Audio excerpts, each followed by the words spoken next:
नमस्कार, जय हिंद दोस्तों। इज़राइल ने हिज़्बुल्लाह को ठोका। ऐसे ठोका कि ईरान की नींदें उड़ गई हैं। ऐसे लगता है ना कि ईरान को अब डरावने ख्वाब आने लगे हैं और उनका जो ईरान का जो स्पिरिचुअल लीडर आयतुल्लाह खामेनी वो कहीं जाके छुप गया है और अब किसी को नहीं पता कि इज़राइल या आईडीएफ जो इज़रायली डिफेंस फोर्सेस उसका अगला कदम क्या होगा। दोस्तों, आज हम बात करेंगे इज़राइल और ईरान के बारे में। Welcome to learn smart edu channel. मेरा नाम है अंशुमन सरकार और अगर आपने चैनल को सब्सक्राइब नहीं किया है तो प्लीज़ चैनल को सब्सक्राइब करें और अगर आपको वीडियो अच्छा लगे तो वीडियो को लाइक ज़रूर करें। तो चलिए आगे बढ़ते हैं। दोस्तों, इज़राइल ने हिज़्बुल्लाह को ठोका और हसन नसरल्लाह जो उनका जो हिज़्बुल्लाह का चीफ है उसके साथ साथ उसके टॉप कमांडर्स जो है सारों को ख़त्म कर दिया। अब एक इज़रायली मीडिया आउटलेट से ये पता चला है कि उसकी जो हसन नसरल्लाह का बॉडी इंटैक्ट मिला है। देखिए दोस्तों, इज़राइल ने 80 टन का बॉम्ब डाला। ये क्लस्टर बॉम्ब जो है, बस्टर बॉम्ब जो भेजती हुई नीचे चले जाते हैं, वो कहाँ था हसन नसरल्लाह? वो था 60 फीट नीचे एक बंकर में छुपा हुआ था। कहा जाता है कि 80 टन का बॉम्ब गिरा है लेकिन उसकी मौत हुई है, लेकिन उसका बॉडी जो है इंटैक्ट है, एक भी क्षति नहीं पहुंचा है। ये कब हुआ था? ये हुआ था शुक्रवार के दिन, सितंबर 27 तारीख को। और मीडिया के आउटलेट को अभी अभी उन्होंने ये सूचना मिली है कि उसका जो बॉडी मिला है वो इंटैक्ट है। और इज़रायली सूत्रों से ये पता चला है कि उसकी मौत जो है वो जहरीली गैस से हुआ है। हालांकि हिज़्बुल्लाह की ओर से कोई ऐसी पुष्टि की नहीं गई है। अब बात करेंगे कि दोस्तों, इज़राइल ने हिज़्बुल्लाह को क्यों ठोका और उसके साथ साथ उसके सारे कमांडर्स को क्यों साफ किया और किन किन कमांडर्स को उन्होंने साफ किया।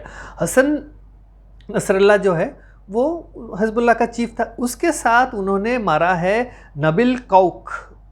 वो कौन था? वो था एयर स्ट्राइक में उसको मारा गया है। शुक्रवार को नसरल्लाह को मारा, शनिवार को उन्होंने मारा ये नबिल कौक। वो कौन था? वो था हिज़्बुल्लाह का सेंट्रल काउंसिल का डेप्यूटी हेड था। इसका मतलब वो ये सेकंड इन कमांड था नसरल्लाह का। उसके बाद उन्होंने मारा है इब्राहिम अकील, वो एक टॉप कमांडर था। वो था इलाइट, उनका एक रदवान फोर्स है, उसका वो टॉप कमांडर था। उसके बाद उन्होंने मारा अहमद वहबे, अली कराकी, मोहम्मद सुरोर, इब्राहिम कोबिसी कौन था? इब्राहिम कोबिसी था उनका जो हिज़्बुल्लाह का मिसाइल यूनिट का हेड था। तो ऐसे ड्रोन यूनिट का हेड, ये सारे मारे गए हैं। 7-8 लोग मारे गए हैं इसके साथ साथ, नसरुल्लाह के साथ साथ। अब बच्चे कौन हैं? अब हिज़्बुल्लाह के बच्चे कौन हैं?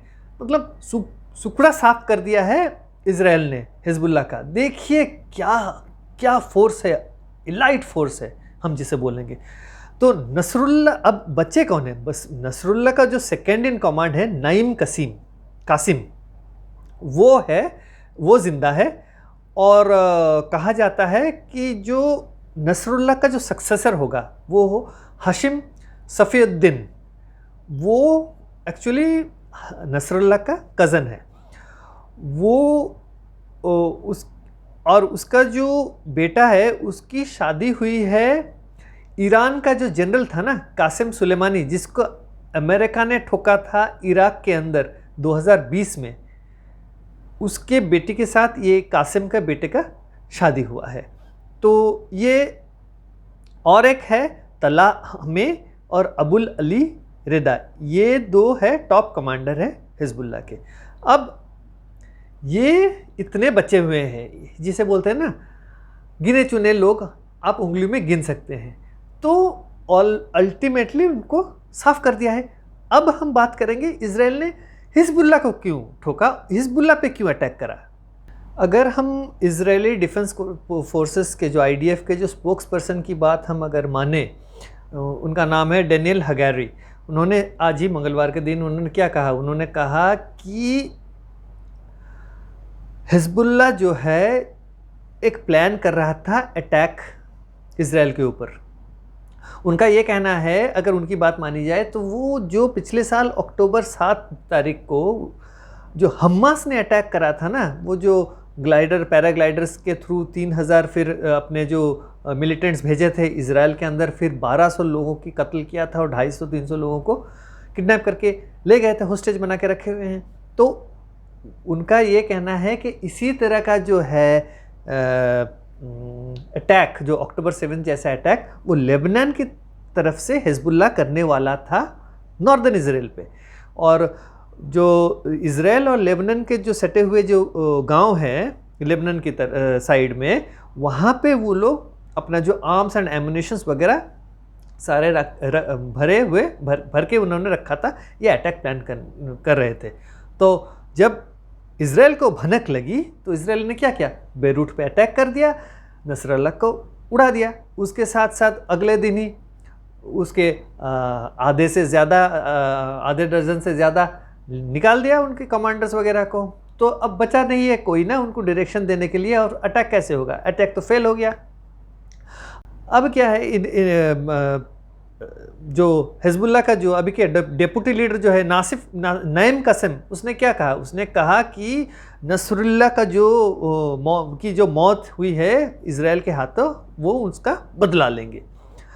अब बदला लेंगे, लेकिन ईरान की नींदें उड़ी हुई है। ईरान की नींदें क्यों उड़ी हुई है? ईरान की जो नींदें या जो उड़ने वाली बात या उसके जो डरावने ख्वाब आने के कई सारे रीजंस हैं, बताता हूँ मैं आपको। देखिए, इसी साल मई महीने में क्या हुआ है, मई महीने में उनका जो प्रेसिडेंट इब्राहिम रईसी अचानक से हेलीकॉप्टर में कोई ब्लास्ट हुआ और हेलीकॉप्टर क्रैश में वो मारे गए हैं। लेकिन अभी पता चल रहा है कि जो पेजर, वो भी पेजर यूज़ करते थे। कोई उनका एक एमपी ही बता रहा था कि वो पेजर यूज़ करते थे और वो मोबाइल वगैरह डिवाइसेस यूज़ नहीं करते थे। शायद पेजर ब्लास्ट के कारण उनकी मौत हुई है। देखिए क्या क्या है, इजराइल ने लेबनान के भीतर, बेरूट हो, दूसरे शहरों में, ये जितने भी हिजबुल्लाह के मिलिटेंट्स हैं वो पेजर पे कम्युनिकेट करते थे। क्या हुआ, 2000 पेजर ब्लास्ट एक बार में करा दिया। वैसे ही वॉकी टॉकी का ब्लास्ट भी कराया, तो मौतें हुई और ज़ख्म भी बहुत हुए हैं। तो पेजर, तो एक ये भी कहा जाता है कि इब्राहिम रईसी की मौत इसी कारण हो सकता है, होगा शायद। तो उसके अलावा फिर क्या हुआ, फिर इस साल जुलाई में क्या हुआ, हमास का जो लीडर था इस्माइल हनिया, उसको उड़ा दिया ईरान के अंदर। वो भी एक सेफ जगह पे रहता था, वो एक सेफ हाउस पे, वहाँ पे टॉर्पेडो करके उसको उड़ा दिया इजरायली डिफेंस फोर्सेस ने। वो उसके पहले मैंने कहा था, अभी जिक्र किया था कि कासिम सुलेमानी जो था, ईरान के रिवोल्यूशनरी गार्ड का जो जनरल था, उसको 2020 में इराक में ख़त्म कर दिया था अमेरिकन फोर्सेस ने। तो बड़े बड़े जो है, उनके हिसाब से जो बड़े लीडर्स हैं, उनको ऐसे ख़त्म कर दिया, पता भी नहीं चला किसी को। तो अब क्या है, अब आयतुल्लाह अली खामीनी जो उनका जो सुप्रीम लीडर है, सुप्रीम लीडर कम स्पिरिचुअल लीडर आप बोल सकते हैं, तो वो अभी ही इज़ ऑल्सो रैटल्ड, वो भी डरा हुआ है कि पता नहीं कैसे ये हो रहा है, कहीं अगली बारी तो मेरी नहीं है, वो सोच रहा होगा। तो उसने जब नसरल्लाह जब मरा था, उसको मार दिया गया था, उसके बाद उसने एक स्टेटमेंट दिया था कि all resistance forces support and stand beside Hezbollah. बस इतना ही कहा था उसने ज़्यादा बातें नहीं की थी। और आगे चल के उसने जो सोशल मीडिया एक्स पे एक पोस्ट करा था, उसने क्या लिखा, उसने कि Israel was too small to cause significant harm to Hezbollah structure and that the fate of the region will be determined by the resistance forces led by it. वो बोल रहा है कि कोई हमारा बाल भी नहीं बका कर सकता है, हमारा कुछ नहीं हुआ है, कोई इतना ज़्यादा बड़ा हमारा हार्म नहीं हुआ है, कोई क्षति नहीं पहुंची है। भाई तुम्हारा पाला हुआ हिजबुल्लाह एक मिलिटेंट ग्रुप आज नहीं, आज दशकों से चले आ रहा है, तुम्हारे पाला हुआ, उसका हेड ख़त्म हो गया, सारे कमांडर्स ख़त्म हो गए, और तुम बोल रहे हो कोई सिग्निफिकेंट हार्म नहीं हुआ है। और सुनिए, इसके आगे उसने चल के और एक पोस्ट में कहा है कि the terrorist gang ruling Zionist regime hasn't learned from its one-year criminal war in Gaza, doesn't understand the massacre of women, children and civilians, cannot hurt strong structure of resistance or bring it to its knees। अब क्या है, वो देखिए कोई भी post में सिर्फ बोल रहा है कि रेजिस्टेंस होगा, रेजिस्टेंस होगा, कोई काउंटर अटैक करेगा कि क्या करेगा, उस पर कोई वो सारी चीज़ों पे बात नहीं कर रहा है। वो सिर्फ बोल रहा है कि देखिए महिलाओं को, बच्चों को और इनोसेंट सिविलियंस को ही सिर्फ क्षति पहुंचा रही है ये इजराइल। भाई तुम लोग क्या करते हो, तुम लोग जाके जहाँ पे जो इनोसेंट सिविलियंस रहते हैं वहीं पे जाके छुप जाते हो, अस्पतालों में जाके छुपते हो, फिर स्कूल्स में जाके छुपते हो, रिहायशी इलाकों में जहाँ पे जो इनोसेंट सिटीजन्स रहते हैं वहाँ जाके छुपते हो। और आईडीएफ का जो है उसका तो वो है कि वो सिर्फ पिन पॉइंटेड अटैक करता है जहाँ पे मिलिटेंट्स होते हैं। तो जब अटैक होता है तो पिन पॉइंटेड का मतलब ये नहीं कि आस पड़ोस कहीं क्षतिग्रस्त नहीं होगी, फिर भी वो कोशिश करते हैं कि जहाँ अटैक करेंगे सिर्फ वही बिल्डिंग गिरे। जैसे कि नसरुल्लाह का जिस बिल्डिंग पे था, के बेसमेंट में था बंकर के भीतर, उसी बिल्डिंग को टारगेट किया था और वही बिल्डिंग ख़त्म हुआ। आस पड़ोस के बिल्डिंग सारे इंटैक्ट थे, लेकिन फिर भी कोलैटरल डैमेज तो होते ही है, तो इनोसेंट्स मरते हैं। वो हर वक्त इजरायली जो डिफेंस फोर्सेस हैं अटैक करने से पहले वो बोल रहे हैं, बार बार अनाउंस कर रहे हैं या पर्चियाँ डाल रहे हैं ऊपर से कि भाई तुम लोग खाली करके चले जाओ, हम अटैक करेंगे। वो वार्न करते हैं, उसके बाद ही जाके अटैक करते हैं। और तुम लोग जाके इनोसेंट्स बच्चों, महिलाओं और इनोसेंट सिविलियंस जहाँ रहते हैं वहाँ जाके छुपोगे तो क्या होगा, वो कोलैटरल डैमेज होगा ही होगा। तो ये देखिए, वो खुद मिलिटेंसी करेंगे, फिर उन पे कोई अटैक करेगा तो सिंपैथी कार्ड प्ले करेंगे, ये उनका नीति है। अब ये जो है, ये अयतुल्लाह अली खामेनी जो है ईरान का स्पिरिचुअल लीडर, ये अभी किसी पे भरोसा नहीं कर रहा है। अपना खुद का ईरान का जो रिवोल्यूशनरी गार्ड है या अपने बॉडीगार्ड को भी वो भरोसा नहीं कर सकता है। अभी ये नौबत आ गई है। ये क्यों हुआ है मैं अभी बताता हूँ आपको, क्यों भरोसा नहीं कर सकते हैं। मैं आपको बता रहा हूँ कि एक उनके यहाँ ईरान के एक एक्स प्रेसिडेंट हुआ करते थे, उनका नाम था मोहम्मद अहमदीनेजाद। बहुत ही अच्छे वो प्रेसिडेंट हुआ करते थे ईरान के। और उन्होंने एक इंटरव्यू दिया है, उन्होंने दिया है एक मीडिया ऑर्गेनाइजेशन को, CNN टर्क को दिया है शायद।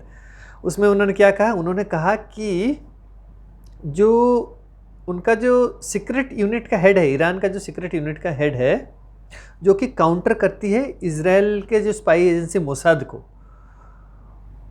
वो इजराइल का एजेंट है। ईरानी सीक्रेट यूनिट का हेड इजरायली एजेंट। और इतना ही नहीं, वो बोल रहे हैं कि 20 एजेंट्स जो ईरानी इंटेलिजेंस टीम के हैं वो इजराइल के लिए काम करते हैं। इसका मतलब ये है कि वो डबल एजेंट है। ये इंफॉर्मेशन जितने भी ईरान से वो पास ऑन करते हैं इजराइल को। और इतना ही नहीं, उनका ये कहना है कि जो ईरान का जो न्यूक्लियर जो प्रोग्राम है, वो न्यूक्लियर प्रोग्राम के जितने भी दस्तावेज़ हैं 2018 में ये सारे चोरी करके इजरायलीज़ को उन्होंने हैंड ओवर कर दिया है। 2018 की बात भी वो कर रहे हैं। तो इसका मतलब ये है कि अब अयतुल्लाह अली खामेनी किसी पे भरोसा नहीं कर सकता है। वो जिससे बात कर रहा होगा शायद वही इजराइल का एजेंट हो, किसी को पता नहीं। तो ये नौबत आ गई है, इसीलिए वो जाके छुपा हुआ है कहीं पे। और ये एक्स पे वो ही पोस्ट कर रहा है, जैसे कि जियोनिस्ट वाला पोस्ट जिन्हें मैंने कहा है। तो वो कहीं से छिपा के किसी को बोल रहा होगा, देखिए ना वो मोबाइल यूज़ कर सकता है, ना पेजर यूज़ कर सकता है, ना वॉकी टॉकी यूज़ कर सकता है। इसका मतलब क्या है, एक मैसेंजर के थ्रू जो भी इंफॉर्मेशन पास ऑन होगा एक जगह से दूसरी जगह, पूरा हिजबुल्लाह तक कहीं पे कुछ नहीं। तो अभी जो है फ़िलहाल एक कोऑर्डिनेटेड अटैक करना बहुत ही मुश्किल है ईरान के लिए और हिजबुल्लाह के लिए। तो उनका प्रेसिडेंट ने ये बात कही है। अब ईरान के एक intelligence agency, sorry intelligence ministry के एक्स मिनिस्टर अली यूनेसी उनका नाम, उन्होंने भी 2021 में कहा था कि जो मुसाद है, इजराइल का मुसाद जो है 10 साल पहले से उनके जो गवर्नमेंट में, ईरान के जो गवर्नमेंट में सारे जगहों पे इन्फिल्ट्रेट करके अपने बंदों को बिठाया हुआ है। तो पूरे ईरान के इस्टेब्लिशमेंट में, गवर्नमेंट के इस्टेब्लिशमेंट में पूरा मुसाद के एजेंट्स अभी बैठे हुए हैं। तो ईरान के हर कदम जो है इजराइल के पास अभी खबर पहुंच रही है। तो आयतुल्लाह खामेनी के पास हाथ भी अभी, वो भी अभी किसी पे विश्वास करना तो दूर की बात है, अभी कोई कदम ले भी नहीं सकते हैं, क्योंकि ना अगला कदम लेने से पहले अगर इजराइल को खबर लग गई या भनक भी लग गया तो क्या करेंगे, इमीडिएट अटैक।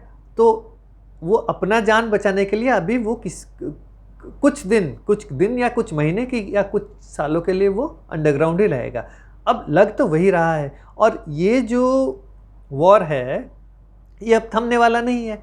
इजराइल क्या कर रहा है, इजराइल अभी साउथ लेबनान के अंदर जो गांव है उन पे अभी घुस रहा है। अभी उसको एक टनल्स वगैरह भी मिले हैं, तो वो भी खंगालेगा और उसके जो भी बारूद के डिपोज वगैरह, जो भी आर्म्स एंड एमुनिशन डिपो है हिजबुल्लाह के छुपाए हुए लेबनान के भीतर, उसको वो ख़त्म करेगा। देखिए लेबनान के जो है 60% लोग नहीं चाहते हैं हिजबुल्लाह को, वो लोग खफा हैं। अभी देखिए हिजबुल्लाह क्या है, लेबनान देश के अंदर एक छोटा देश चला रहा है, और नसरुल्लाह जो था टॉप लीडर, वो क्या कर रहा, उनके ज़्यादा, हिजबुल्लाह के ज़्यादा एमपीज़ नहीं है लेबनीज़ पार्लियामेंट में, 15-16 ही उनके है। तो लॉ मेकिंग प्रोसेस में उनका कोई कंट्रीब्यूशन नहीं है, लेकिन ये टेरर एक्ट्स में वो कर रहे हैं ये सारी चीज़ें। देखिए हमास को तो इजराइल ने बिल्कुल ख़त्म कर दिया है, अब हिजबुल्लाह की बारी है। उसको अगर ख़त्म कर दें, अगला वो कौन होगा, किस पे अटैक करेगा, वो ईरान पे अटैक करेगा। अगर ईरान पे अटैक करेगा तो ईरान का क्या होगा, ईरान रिटेलिएट कर सकता है। अगर रिटेलिएट करेगा तो एक बड़ा युद्ध छिड़ सकता है, जो कि अमेरिका भी नहीं चाहेगा या भारत भी नहीं चाहेगा। वो चाहते हैं, भारत भी चाहता है, अमेरिका भी चाहता है, और दूसरे बड़े देश चाहते हैं कि वो सीमित रहे सिर्फ वहीं तक, लेबनान तक, उससे आगे ना बढ़े। और ईरान का जो न्यूक्लियर कैपेबिलिटी की बात कर रहे हैं, क्योंकि ना वो उनके एक्स प्रेसिडेंट ये भी कहा है कि यही ईरान में जो बैठे हुए हैं मोसाद के एजेंट्स, उन्होंने उनके न्यूक्लियर साइंटिस्ट को भी मरवा दिया है। तो ये बात है। अब क्या ईरान अटैक करेगा इजराइल पे, ये बात अभी सोचने वाली है। दोस्तों अमेरिका जो है वो क्या है, वो सपोर्ट कर रहा है इजराइल को। क्यों सपोर्ट कर रहा है, क्योंकि उनकी पुरानी अलायंस है, दे आर नेचुरल अलाइज, वो तो मैंने बहुत सारे वीडियोस में कही हुई है अभी। लेकिन आज के डेट में अमेरिका अभी तैयारी उसने बढ़ा दी है। उसने ऑलरेडी अपने जो टुकड़ियां सेना के 3000 के करीब उसने अभी भेज चुका है स्टेशन करने के लिए, शायद इराक या कहीं और, वहाँ पे स्टेशन उन्होंने करना शुरू कर दिया है। क्यों ना, उनको, अमेरिका को पता है कि ईरान रिटेलिएट करेगा, ईरान पलटवार करेगा, लेकिन कब करेगा इसका कोई वो नहीं है, टाइम फ्रेम नहीं है। और आयतुल्लाह खमीनी भी अभी अंडरग्राउंड है, और इजराइल अभी ढूंढ रहा है आयतुल्लाह खमीनी को। क्यों ना, उसने, इजराइल ने कह दिया है कि उसका नेक्स्ट टारगेट जो है ईरान है और आयतुल्लाह खमीनी है। अब अमेरिका ने हिजबुल्लाह को एक यूएस डेजिग्नेटेड टेरर ऑर्गेनाइजेशन घोषित कर दिया था, जैसे कि भारत ने पन्नू को घोषित करा हुआ है एक टेररिस्ट, लेकिन वो अमेरिका में छुपा हुआ है। उसी तरह से हिजबुल्लाह को अमेरिका ने टेरर डेजिग्नेट किया हुआ है टेरर ऑर्गेनाइजेशन, और इजराइल उसको ठोक रहा है बेरूट के अंदर, लेबनान के अंदर, लेकिन वो सही है, लीगल है अमेरिका के लिए। चलो ठीक है, वो कभी और डिस्कस करेंगे उस बारे में। तो अब क्या है, अब जो है अमेरिका ने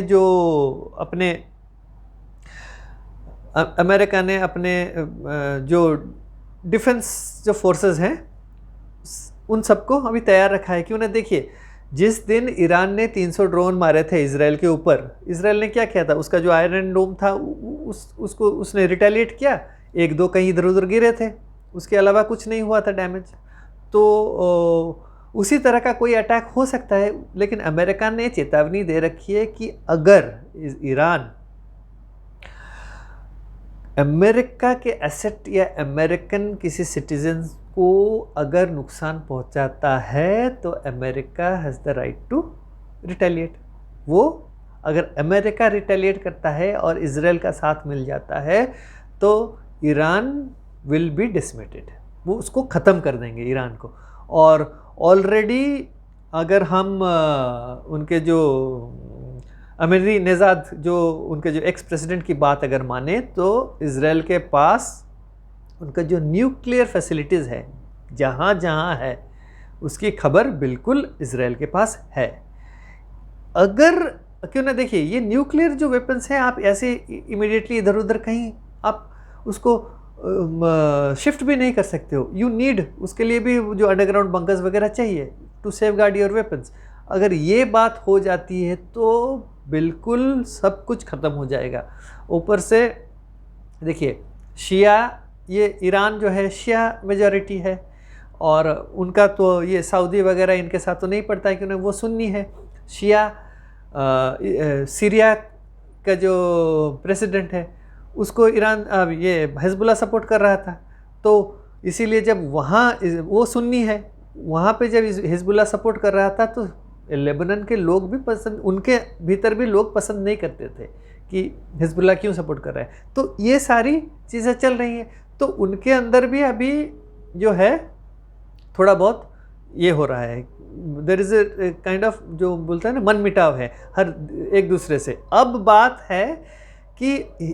बात ये हुई है कि इजराइल जो लेबनान से जो ईरान के जो कमांडर्स वगैरह मिलिट्री कमांडर्स, ये जो ईरानियन जो रिवोल्यूशनरी गार्ड और हिजबुल्लाह के जो कमांडर्स हैं जो बचे कुचे हैं, वो अब क्या कर रहे हैं, हेलीकॉप्टर में बैठ के वो ईरान आने की कोशिश कर रहे हैं। अब मज़ा अब आएगा इफ़ इजराइल जो है उनका पीछा करेगा तो फिर और भी जो है चिंगारी भड़केगी, तो वो हेलीकॉप्टर्स गिराएगा, वो और भी कमांडर्स मरेंगे। तो यही माहौल अभी चल रहा है, और अभी देखिए आगे क्या हो रहा है। तो अगर आपको वीडियो अच्छा लगा है तो वीडियो को ज़रूर लाइक करें और चैनल को सब्सक्राइब करना ना भूलें। तो अगले वीडियो तक नमस्कार।